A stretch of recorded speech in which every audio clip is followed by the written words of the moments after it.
Assalamualaikum dan salam sejahtera tuan. Waalaikumsalam. Pada malam ini kita akan teruskan dengan topik temu bual kedua, agenda khianati dan sakit hati dengan orang lain. Soalan pertama, boleh tuan jelaskan punca utama wujudnya hasad dengki dan khianat dalam sistem organisasi dan masyarakat?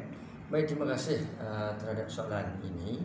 Dalam perkongsian ini saya melihat mengapa berlaku hasad dengki khianat hati dalam sistem masyarakat maupun organisasi. Kalau kita melihat penyakit hati ini adalah satu isu atau fenomena yang sangat tragis dan boleh melumpuhkan seluruh sistem masyarakat, negara dan juga kepimpinan, termasuk dalam organisasi. Jadi apa yang menyebabkan kita sakit hati dengan orang lain, ataupun mungkin saya, mungkin tuan yang bertanya soalan ataupun orang lain. Persoalan di sini adalah manusia memang begitu secara fitrah. Ya, fitrahnya manusia dia tidak boleh melihat orang lain lebih. Ya, sebagai contoh, kalau orang tu cantik daripada kita, kita tidak boleh terima hakikat.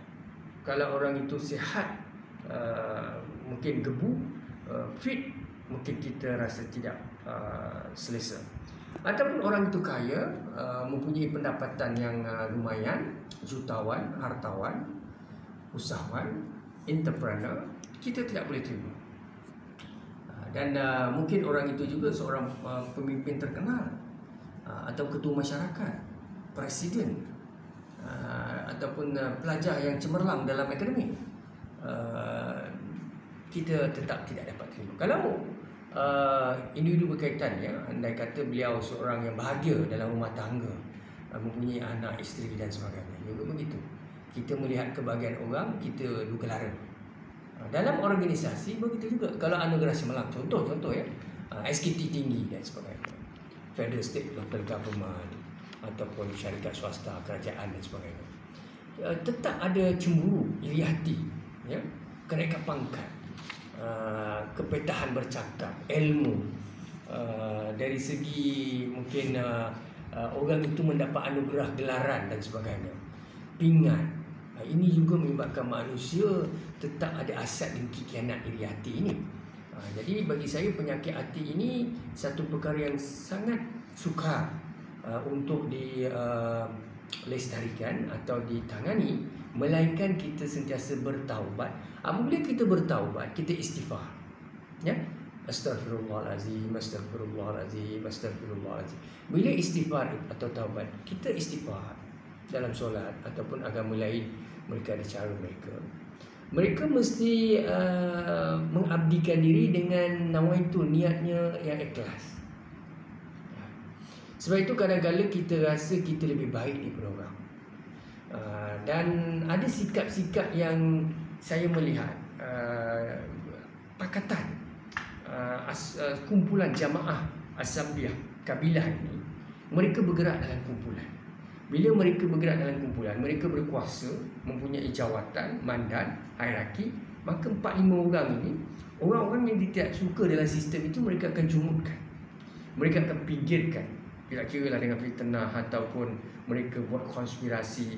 Dan perkara ini bukan baru dalam sistem kepimpinan negara, dalam sistem organisasi, dalam sistem masyarakat, ya, JKK dulu, MPKK sekarang, dah MPKK pun dah tak ada dah sekarang, ya. Nak balik dah kerajaan perikatan dan nak balik, kita tunggu apa jadi. MPKK akan diubah daripada kerajaan pakatan ataupun dia akan jadi pada JKK semula, kita tidak tahu. Sebab sekarang ini kita fokus COVID-19. Ya. Soalan kedua, apa akan berlaku jika individu yang bijak kredibel dijumutkan atau dicantas dalam sistem kepimpinan atau organisasi? Baik, soalan kedua ini soalan yang baik. Kebanyakan you have to assign a right person in a right place to hold a right position. Maknanya kita perlu letak orang yang ahli dalam bidangnya pada masa dan tempat yang sesuai. Apa yang berlaku sekarang ni dalam sistem, kita angkat pengampu, pengasut, petualang, sekitul, pemekan dedak. Ini terms yang Tuan Mahathir pernah guna. Penjilat semua itu Tuan Mahathir pernah sebut dalam sistem. Jadi bagi saya, kita melihat kemampuan. Sepatutnya kita bagi orang yang layak untuk memegang jawatan itu. Tak kira apa peringkat sekalipun. Tapi apa yang berlaku kalau orang ketua ini naik, dia akan ambil jemaah dia. Jamaah dia tu akan dilantik. Maka setiap rangkaian tu jamaah dia. Maka jamaah yang dia tak suka itu dicantas. Dia akan create story. Dia akan cakap macam-macam, ya, perkara yang tidak baik untuk memastikan orang itu dijumutkan. Baik orang-orang yang tidak capable, bukan critical thinker, yang tidak mampu membawa perubahan short term long term ini, apabila mereka diberi mandat, maka mereka tidak dapat mencapai satu aras pencapaian tinggi.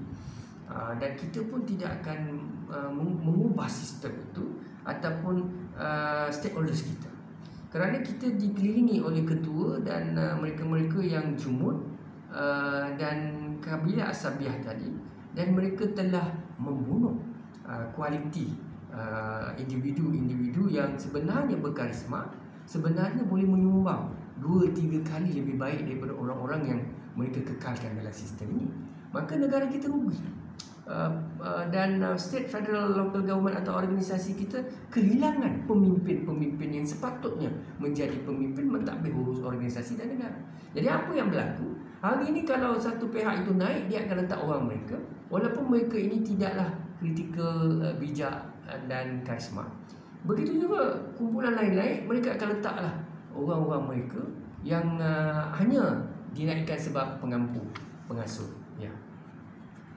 Soalan ketiga itu mengapa ulama dan orang alim ada yang dengki dengan kebolehan orang lain? Baik, soalan ini agak berat, tetapi saya cuba jawab. Ya. Soalan ini, mengapa golongan profesional ulama alim ini sebenarnya mereka berilmu, knowledgeable, tetapi mereka tetap azab dengki khianat. Sebenarnya kita tidak boleh mempercayai sesiapa. Tidak kiralah dia kaunselor, profesor ataupun ulama, orang alim, saya atau tuan dan sesiapa pun. Kita ni semuanya ada nafsu dan akal. Bila ada nafsu, kita bukan malaikat. Malaikat ini dia zikrullah, dia tidak ada nafsu, dia hanya ada akal. Maka dia taat sujud pada Allah. Manusia difitrahkan yang nafsu. Sebab itu orang alim, ulama pun ada yang terlibat dalam rasuah, ada juga terlibat dalam kes-kes sebagainya jenayah. Ada juga yang terlibat dalam kes-kes manipulasi, salah guna kuasa, dengki, khianat, dan menyokong dan bersekongkol dengan orang-orang yang korup, salah guna kuasa, ketirisan, rasuah. Dan mereka tidak boleh tengok orang lain bahagia.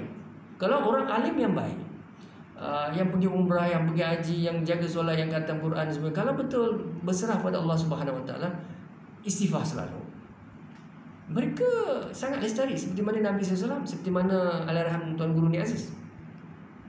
Tapi yang ada sekarang ini sudah jauh lah, ya, bagi saya. Kadang-kala yang kita sedihnya, dia ibarat datang nak membantu kita, tetapi sebenarnya dia tidak membantu. Ya, dia mencari kelemahan kita dan mengaitkan kita, apa yang kita ada dia ambil semua.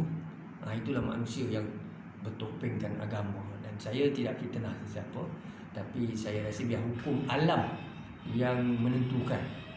Itulah dia. Kita tidak boleh percaya sesiapa. Jadi kalau kita terlalu percaya orang, sebenarnya kita membuka ruang dan peluang untuk orang melihat kelemahan kita dan menjatuhkan kita. Sebab itu kita perlu mengadu pada Allah Subhanahu Wa Taala, terima takdir Allah, dan seterusnya janganlah percaya dengan orang keliling kita. Ya. Okey, terima kasih Tuan. Itu sahaja pada hari ini. Baik, terima kasih.